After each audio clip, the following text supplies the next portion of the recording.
Au moins 18 personnes ont été illégalement exécutées par une unité de police anticriminalité entre avril 2015 et mars 2016. Dans le scandale de sa résidence privée, le président sud-africain Jacob Zuma doit rembourser à l'État 500 000 $. C'est ce qu'a recommandé ce lundi le ministère des Finances. Au Bénin, l'examen du brevet de technicien supérieur BTS 2016 a démarré ce lundi sur toute l'étendue du territoire national. Au total, 6 404 candidats composent pour cet examen. Voilà pour le sommaire. Bonjour à tous et bienvenue. L'opposition malgache et le président se renvoyaient ce lundi la responsabilité de l'attentat qui a fait 3 morts, dont un bébé, la veille dans un stade de la capitale Antananarivo, sur fond de climat politique tendu. En effet, ce dimanche, une explosion a eu lieu en début de soirée dans le stade municipal de Mahamasina où se tenait un concert gratuit à l'occasion de la fête de l'indépendance du pays. Des premiers bilans faisaient état de 2 morts, mais le Premier ministre malgache a annoncé ce lundi un décès supplémentaire, celui d'un bébé de 14 mois. Il a également déclaré que l'attaque a fait 91 blessés. En Centrafrique, un casque bleu sénégalais a été abattu vendredi dernier à Bangui par des individus armés non identifiés. L'information a été rendue publique ce lundi par la mission des Nations Unies MINUSCA qui fait face à un regain de violence dans la capitale centrafricaine. Des précisions à travers cet élément. D'après une source proche de la MINUSCA, le soldat tué faisait partie du contingent sénégalais. La dépouille a été retrouvée à l'hôpital général de Bangui dans des circonstances non encore élucidées.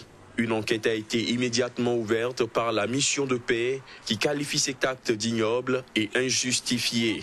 À travers un communiqué, le représentant spécial du secrétaire général des Nations Unies en Centrafrique, Parfait Onanga Anyanga, a promis que tout sera mis en place pour traduire les auteurs de ce meurtre en justice. Ce nouveau meurtre intervient dans un contexte de regain de violence sans précédent depuis l'élection du président Faustin-Archange Touadéra en février dernier.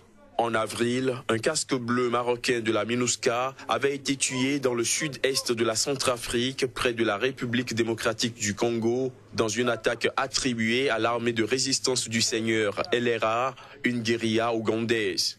La semaine dernière, les casques bleus ont mené une opération militaire à Bangui, dans l'enclave musulmane du PK5, alors que des policiers centrafricains ont été retenus en otage pendant plusieurs jours par des groupes d'autodéfense. Durant l'opération, les casques bleus ont essuyé des coups de feu et ont riposté à l'attaque. Au moins 3 assaillants ont été tués et 3 autres arrêtés. Un soldat de la paix a aussi été blessé par une grenade. Human Rights Watch a affirmé ce lundi qu'au moins 18 personnes ont été exécutées illégalement par une unité de police anticriminalité en Centrafrique entre avril 2015 et mars 2016. L'ONG accuse l'ex-directeur de l'Office central de répression du banditisme, Robert Yekoua Kété, d'avoir personnellement mené une exécution et d'en avoir ordonné 5 autres. Les chercheurs de Human Rights Watch ont documenté 18 incidents d'exécution par l'OCRB et ont reçu des informations crédibles concernant 12 autres personnes tuées de manière semblable entre avril 2015 et mars 2016. Au Mali, après 22 mois d'absence, le leader du groupe islamiste Ansar Dine, une des formations djihadistes chassées du nord du pays par une intervention internationale en cours depuis janvier 2013, est réapparu ce week-end dans une vidéo. Il menace la France et la mission de l'ONU au Mali. Les détails. Dans cette vidéo de près de 11 minutes, le chef du groupe Ansar Dine est assis devant un fond sombre avec derrière lui le drapeau blanc et noir des djihadistes. Si la vidéo a été envoyée ce week-end à des journalistes par des proches du leader du groupe Ansar Dine, elle circulait déjà depuis environ 2 semaines.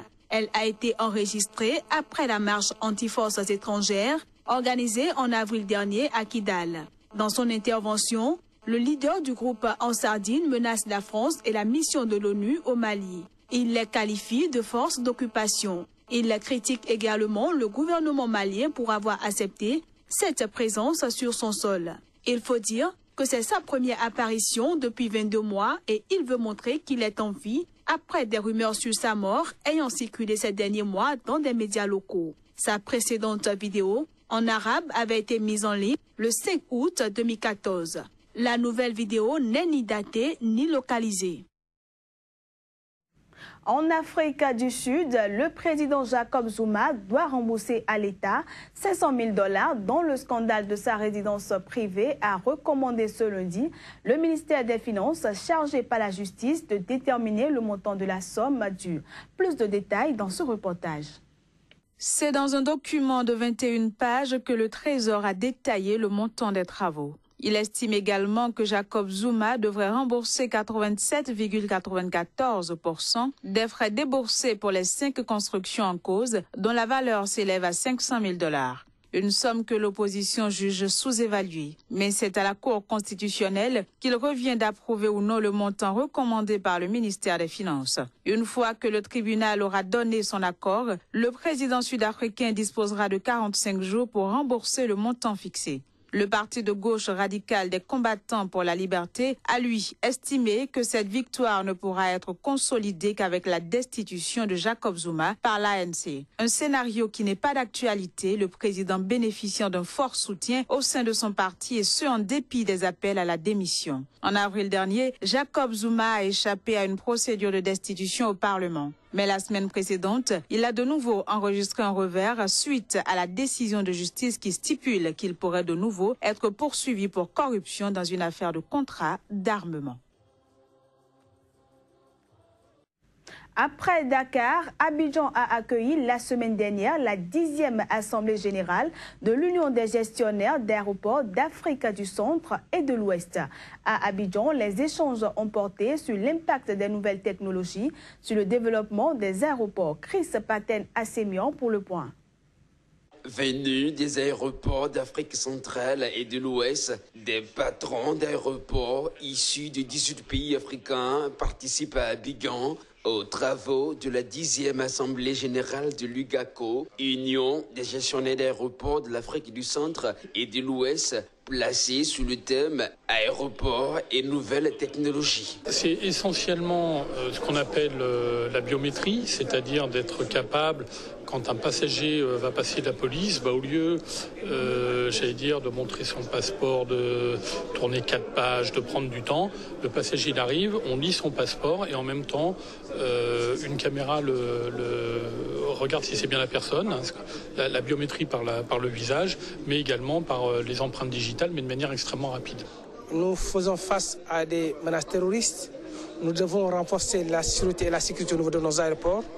Et aujourd'hui, l'UGACO offre un cadre d'échange afin de permettre à l'ensemble des gestionnaires d'échanger sur les acquis quotidiens, mais surtout pouvoir trouver ensemble des solutions pour le développement du secteur aéroportuaire en Afrique.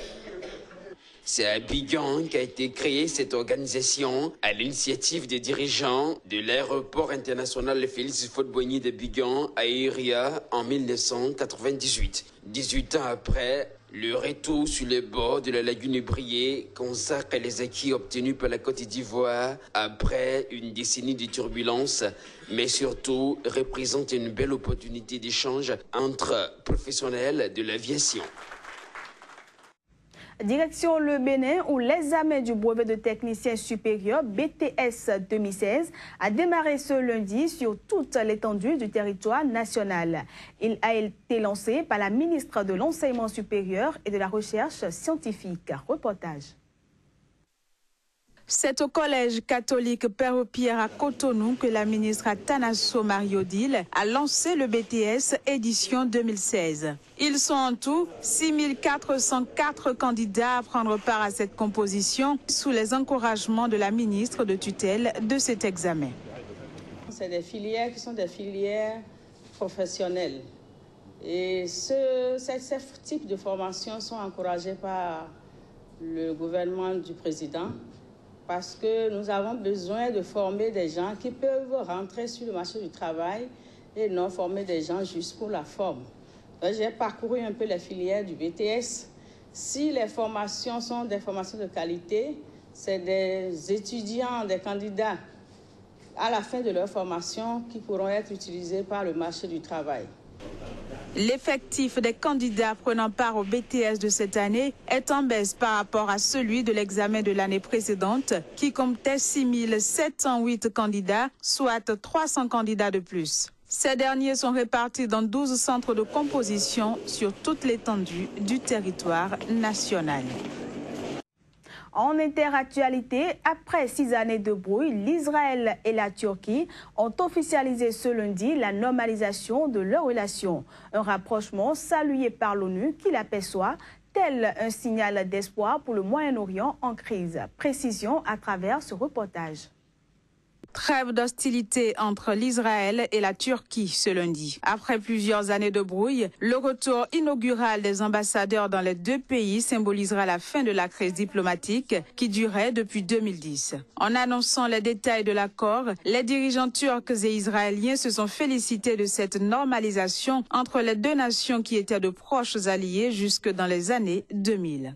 Türkiye ile İsrail arasında bir süreden beri devam eden les négociations diplomatiques pour une normalisation des relations entre la Turquie et l'Israël, qui se poursuivaient depuis un long moment, ont débouché hier sur un accord accepté et signé par les deux parties. Ainsi, le processus de retour à la normale des relations a commencé.